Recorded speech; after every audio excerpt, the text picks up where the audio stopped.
তাও পোলারে খুঁজে পেতেছি না। 22 22 তারিখ থেকে তারিখে 7:30 কি 8টা থেকে পাইতেছি না।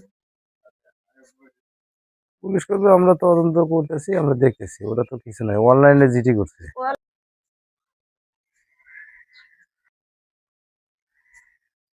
খবর নিল কই, কেউ তো আমার একবারও কইলো না, বলে তোর পোলাটা ওই দিকে আছে।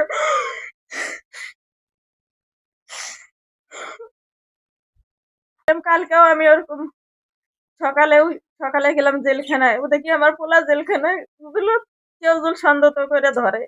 জেলখানায় গেলাম, যাই খোঁজ করে আসলাম, জেলখানায় নেই। গেলাম গেলাম কেরানি বাজার, বলে ওই জায়গায় যে গরুর হাট আছে, ওই জায়গায় দেখি পোলারে জুল খুঁজে পাই। সব মানুষে পোলাফানের সাথে তো যাইতে পারে।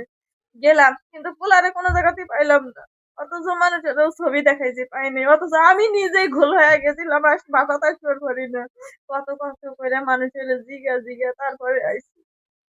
সুসাইডে গেছি, তারপরে তোমার টঙ্গী গেছি, সব জায়গাতেই এমন কোনো দিন নাই বলে বসে আছি বলে পোলারে খুঁজে পাইতাছি না, এমন কোনো দিন নাই।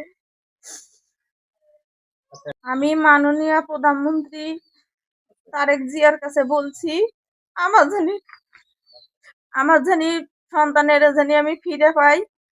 কখনো রাগ করে যায় নাই, কিন্তু কে যখন মনে করেন বাড়ির যাওয়ার কথা মনে হয়েছে তখন গেছি, কিন্তু 2 দিনের বেশি ও কখনো বাড়িতে থাকে নাই। ও আমার কাছে চলে এসে, এমনও আছে রাইতে মা করে অনেক কান্দা কান্দতো।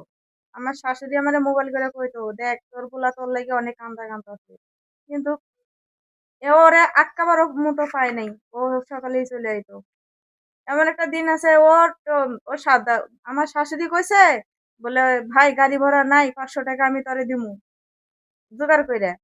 ও মানে নাই, ওই একলা একলাই ট্রেনের মধ্যে উইঠা একলা একলাই চলে এসে এয়ারপোর্টে থেকে। ও একলাই হাইটা চলে এসে, অনেক জ্বর, পা টা সব ফুলে গেছে, তাও ও থাকে নাই। আমার কথা মনে হয়েছে যত।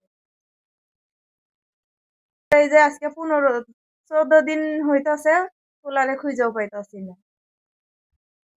যে পোলা আমার এক রাত থাকলে পরে মা করে অনেক কান্দা কান্দে, সেই পোলারে এখন পর্যন্ত 15 দিন 14 দিন হইতাছে, এখন পর্যন্ত পোলারে আমি খুঁজে পাইতাছি না।